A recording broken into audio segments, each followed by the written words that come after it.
Probably the most outstanding thing about the front end is the front fender profile. And is the shape of the front fender. There never been a car with a fender like this. But in Chuck Jordan's office, now Chuck was the assistant to Bill Mitchell.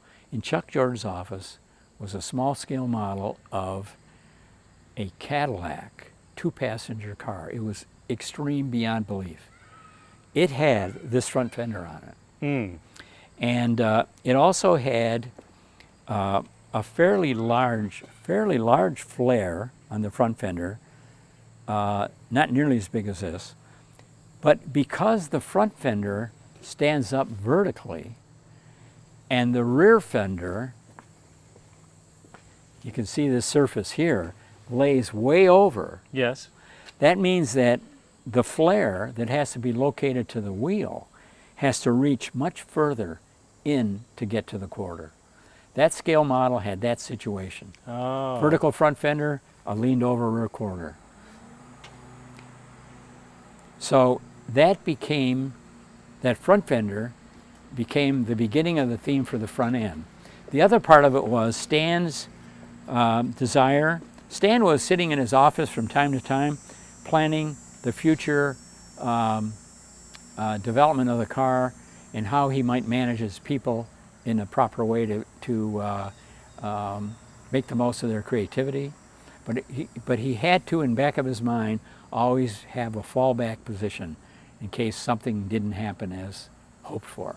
He was hoping for a better solution than the one he had in his mind. Mm. So, but his idea at the beginning of the front end was a wide slot as you see on the Firebird 3. And so he had another element that he wanted to incorporate that we'd already started working with on the Delta 88, and that is what he called the barbell theme. A narrow slot in the middle, and as it gets out to the headlights or taillights, opening up wide. So it's a barbell theme. He wanted to do that on this car.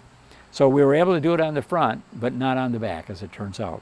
So Dave North was his assistant. So he had Dave sketch the front, and headlights were given at that point in time. So Dave incorporated the headlights, and to keep the headlight a lower profile than if it were on the normal surface, he dropped it down and made this slot. Now the slots added to the theme, the barbell theme, made it stronger. And so that's where the front end came from, those two elements. The front end slot from the Firebird 3, and then the barbell theme that set up where the taillights wanted to be. So Dave sketched all that in a very nice sketch, and that became the front end, and very quickly it was modeled, and very good front end. Now the thing we had to fight all the time was the fact that there are 3 cars, and the corporation was going to expect, Bill Mitchell and Chuck Jordan were going to direct, that all 3 cars look completely different. So the final blessing of this front end would come when we can see the other 2 cars and it doesn't look like so you had to wait. At I all. see. Yeah, nothing like them. And it's funny you say the barbell theme in these slots, because in '67 they'd get rid of. I know it. I know. So that was a difficult decision because Stan had to compromise the theme to get a change. So they made that a smooth surface, and they probably hoped that was enough of a change to satisfy people into buying a '67. People hadn't gotten used to the idea that a car would be the same for 5 years and not change. We have a lot of that today. Sure. Yeah. Interesting. And this front end and this. So you're saying this was inspired by the Firebird 3. Was any of this inspired by like the Accord 810 at all, or? Well, there's some. Bill Mitchell, when we were doing this grill, and Dave was working with the sculptors on the grill, and Mitchell came in and said, "I don't want to see anything that looks like the Accord. Forget that." Oh, okay. And but that's the way it was. And Stan says, "Well, let's just leave it." So we left it. Now, you mentioned sharing a number of components. What did the Toronado and the Riviera share in common? Okay. Well, the e-car program, Toronado Riviera El Dorado, was the first GM car to have curved glass. So that was huge. Designers had been trying to get curved side glass since the 30s. But the task was to share as many exterior components as possible without giving away the fact that you were doing that. So the Riviera and the El Dorado, Riviera and the Toronado share the roof panel, the windshield, and the backlight. So there's a joint right across here someplace. So the Riviera would have been shared to that point. Then it would go on with a straighter line.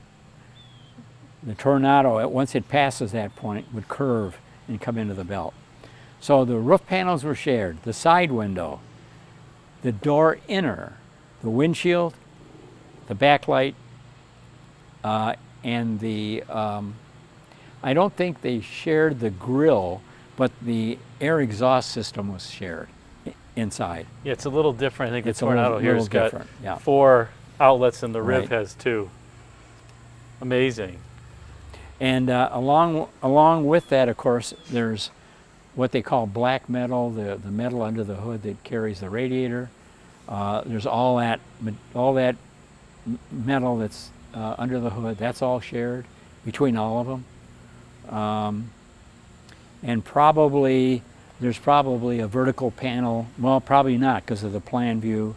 So to get the 2 different plan views, you had to have different structure underneath because you had seals and all the rest to deal with. Now tell us a little bit about this rear end, Dick, because this is something that you participated in here in the Yeah. Toronado. Yeah. We had taken our clay models outside to the viewing to the patio to see all 3 together, and these occasions were really very special because that's when we were going to see how different they looked from each other, and that was critical. Now along the way, Bill Mitchell and Chuck Jordan, it was Chuck Jordan's job to make sure they were different and they weren't getting close. But we were going to take them out there and see them. Everybody was going to see them. We get other opinions. So we had the cars out, and the rear end we had, I think what we had then was a line came across and then there was an angled surface, a taillight that wrapped around. It wasn't very exciting. And Cadillac and Buick had outstanding rear ends, and they were very different from each other. So we had to come up with one. So we went back in, Stan got Frank and I together and said, I want you guys to do rear ends. We need a rear end in a hurry. I said, okay. So I had on my desk, that was later in the afternoon, I had on my desk a Road and Track. And it was open, and on the back last page was a little article they called PS, and it was the last page of the article, some unusual picture. And it was a picture of the camback Ferrari called the Bread Van. That was a race car. And that car had a chopped off back end. So I thought, chopped off. That means the plan view is different than the other 2. And so I made this sketch that showed this and showed it to Stan. He liked the idea that it came off a Ferrari. Chuck Jordan was a Ferrari fan. Everybody knew that. But it fit the car. And that was his singular comment. It really fits the car. He wanted the tail pipes to be vertical. And the Ferrari had them horizontally. And we did that, but the bumper people said, no, there isn't enough structure left in the bumper, we can't do that. Oh, so the tailpipes were going to come out of the bumper then? Yeah, well, they were like this, but then there was a big slot that came up higher. So we had to put them back down. And they couldn't afford the dual pipes. They thought maybe it was too performance-oriented, and so we ended up with 1 pipe. But the other thing that happened while I was doing it, I was sitting on a little stool right here, and this was a clay model, and I had a big sculptor's knife, and I was drawing lines because I was setting up this corner. Well, at that time, this was higher, and we had a hard line going forward. The hard line is like the line on the red rendering. Hmm. And I was sitting there working away, and all of a sudden the radio went off. Well, when the radio went off, it only meant one thing. Somebody important was in the room. And it was Bill Mitchell. The radio went off, I looked down and I saw these two shoes. And just about that time he said, take that line off the roof and bring it back here. And take that other line off. So the sculptors, they knew they knew the drill. They'd seen this before. So they hacked the line off, they built these little towers, and we put the tape on and brought it back to the corner. He looked at it, he said, how's that? I said, looks fine to me. Not going to argue with the boss. It's the first time I'd ever actually spoken with him. I said, it looks fine. He said, okay. He said, tell Weiland, and he leaves. Well, he walks out. Stan had come into his office and didn't know Bill was there. So Stan sees him walk out. So instead of chasing him, he came in to see what happened. So I'm still there, and he comes over. So I told him what happened. Now, this is a difficult thing for me. I'm interpreting what Bill Mitchell says. Sometimes he's almost speaking a different language. And I had to interpret to Stan the exact meaning of his words. So I tried the best I could. Anyway, he said, okay, great. He leaves, and about 10 minutes later he comes back. He had called Mitchell's office, spoken to the secretary. She located him in Buick. So he goes down to Buick. And he walked in, and 10 years later, Dave Holes told me this story. I think I was working in Germany at the time. Not 10 years, 5 years, in 71. And he said, Bill walked in, and he was happy. And he said, how you doing, kid? He called the younger guys kid all the time. And Dave took the opportunity to tell him a problem. He said, I have a real problem, Bill, on the Riviera here. And Mitchell says, what's that? He's in a good mood and he's eager to help. So Dave shows him that the line that was on the Buick that came to about here, don't forget, the upper is cut off, right? Yeah. But the attitude of this line is set up here. And Dave can't get what he wants over there because this line was out too far. So Mitchell says, well, just put it where you want it, Dave, and then I'll go fix Oldsmobile. So he leaves and he moved it.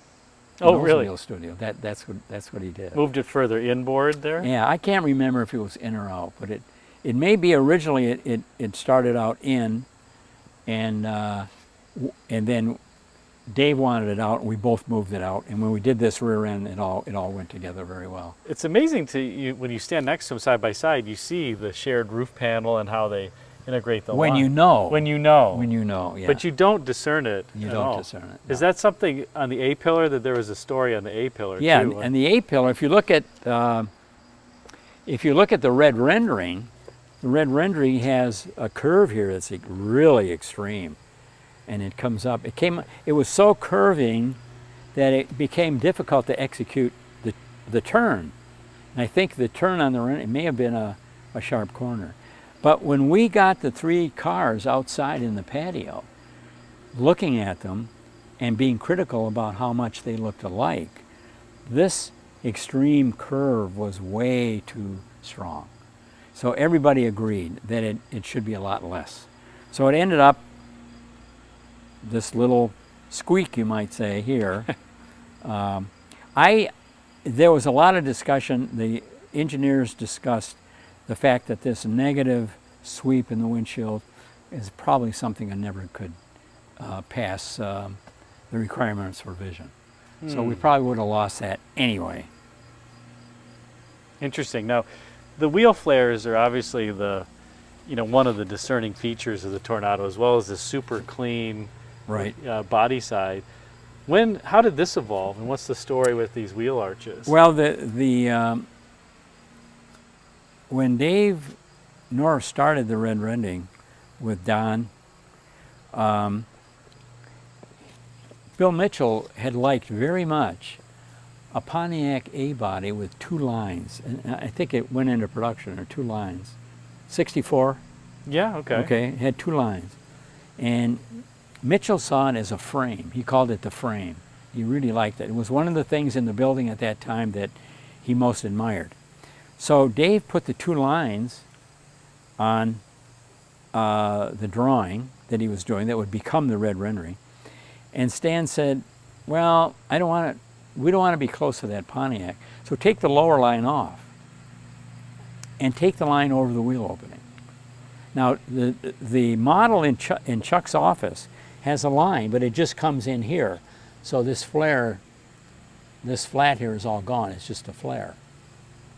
But what Stan was looking for were design elements on the Toronado, like the barbell theme, like this line hopping over the wheel, that he could use on future Oldsmobiles. So he was trying to develop a design here that he could take some of the elements here, use them on the 67 car, the 68 car, I see. 69 car. Set the tone for the design Yeah, to come. in other words, if the cars are all sitting in a dealership, Tornado's there, the next A car is there, 98 is there, and you kind of see there are some characteristics that are identifiable to Oldsmobile. That's what he was trying to do, and he did that very successfully. Amazing. Yeah, you still see this today on quite a few modern vehicles where they try to have the super flared. Well, and people say, well, there are vehicles out there today that are doing what the Toronado did, but I really don't believe that. There isn't one that has a rear flare like this big. There's nothing like that, or even the front. Usually their body sides are out quite a bit, and so by doing this scheme here, what was very important was Oldsmobile wanted a smaller car. It made the car look smaller because all the body that's here is gone, and instead you just have these. Oh, you're these pushing flares. it inboard, basically. You're pushing that whole body surface in.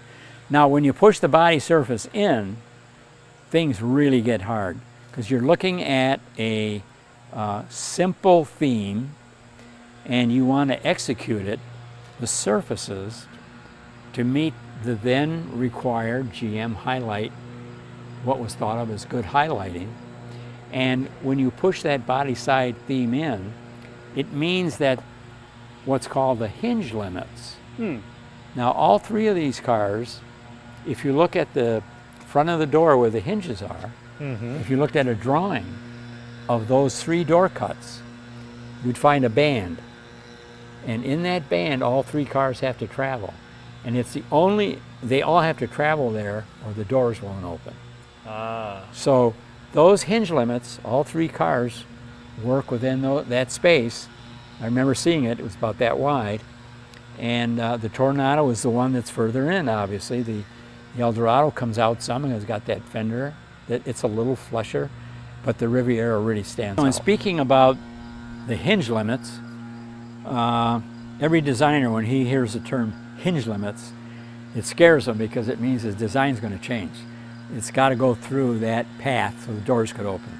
But along with that, the Toronado had some very difficult, it was a very difficult situation for sculptors because the flares wanted to be big, the body side wanted to be in. If the body side is in, it can't be too round. It can't be too round because it's got to go through the hinge limits. But the other killer is, as the section comes by, it has to roll up into this sail panel.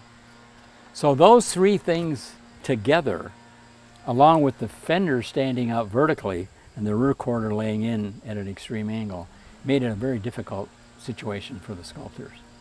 And actually the sculptors and the studio engineers, everybody in Oldsmobile studio participated in the design of the Toronado. It wasn't just one person. It happened over a period of time, a lot of decisions, a lot of good experienced people who were very skillful. And each part of the car, Stan Weiland being the chief designer who was responsible for the design, But at the same time, Stan was an on-hands designer. He not only was responsible for the design, but he participated in the design. He directed the design, what was going to happen, and did it very successfully.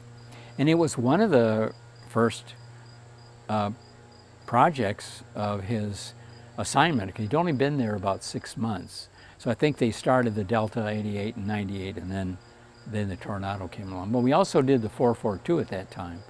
And they gave me a project by myself to kind of get started. And it was design the 442 show car for New York Auto Show. And there were only a few little things to do, but I got sent to New York Auto Show, which was great. Wow. Yeah. So, but anyway, a car that is as good as it is because a lot of good, experienced, competent people worked very hard to get it. Wow. Let's take a look at the El Dorado and maybe just what was shared there Okay. versus the Toronado as well. So you have a very different roof line on this one as opposed to the Toro and the Riv. Right. Because Oldsmobile Studio backed into their design so quickly, as it was expressed on the Delta 88, the offside, we got a head start. And Chuck Jordan really pushed Buick and Cadillac to do, wild designs, outstanding designs, because the Toronado was already there. It was the benchmark. And so that pushed those two staffs to really do extreme things.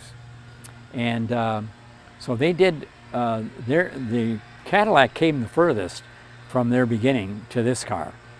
And this car has the same side window and door inner and windshield, but it has a unique roof, a unique backlight. And you can see it doesn't have any air exhaust at all. It's coming in off the fender there. It outlets off the inside of the rear fender. I love the plan view to the backlight too with the... Yeah, it's got as much V, got some V in it. So the three together are extremely different. Well, Dick, that was a great walk around from thank somebody who was actually there. And I have to say again, I'm admittedly humbled by standing next to someone of your talent, being able to describe a lot of these features for the viewer and how the car came to be. So Thank you. I've thought a lot about why do I remember all these things in detail. And I think it's got to do with the creative process. That it isn't just something you see, but there's much more behind it. And so, and being brand new, I had only been there at that point in time 8 or 9 months when we started the Toronado. So it was all brand new to me. People speaking in abstract terms. That was amazing. wow. Well, thankful to have Dick. And one of the things, if you're really interested in car design, Dick has written a great book. It's called Bella Mangusta. I'll put a link in the video description for everybody. But what I love about this book is it doesn't just talk about Dick's particular Mangusta and have great photos of it, which is the only Corvette engine-powered Mangusta Exactly, yeah. from the factory. Not something that Dick modified, but from the factory. It also talks about car design and defines the terms for the viewer. Right. So proportion and details and what do those terms mean? So it's been actually very helpful to me. I will never be a designer, but at least I know one thing more from the book, and I think it's a great publication. Oh, thank you. I had studied the design. I could describe the design. And so that's finally I thought, well, I was going to do a big story for Automotive Quarterly, but then they went out of business. So I had everything, so I decided to do the book. It's a great one of those at the coffee table too, because people pick it up and it has not only interesting text, but quite a few great photos. Yeah, I did all the pictures, all the text is mine. I laid out the design of the exterior of the book. I benchmarked it against 4 or 5 other top-notch books, so that this book would really stand out.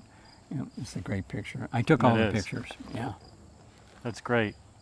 Well, thanks, Dick. Like I said, I'll put the link in the video description, and if you want to learn more about the Mangusta, Dick's particular Mangusta, or just automotive design, it's a great reference for you to have. So, yeah, as you say, there's all the design terms that designers use, car designers use around the world, are in there, and the definitions, what they mean. So if you study that and keep going back to it once in a while, you'll be able to really evaluate design very well. You can impress your friends too. You can impress your friends. Well, thank you, Dick. Thanks so much for Okay, stopping well, thank by. you. Thank you, Adam. It was great. Thank you.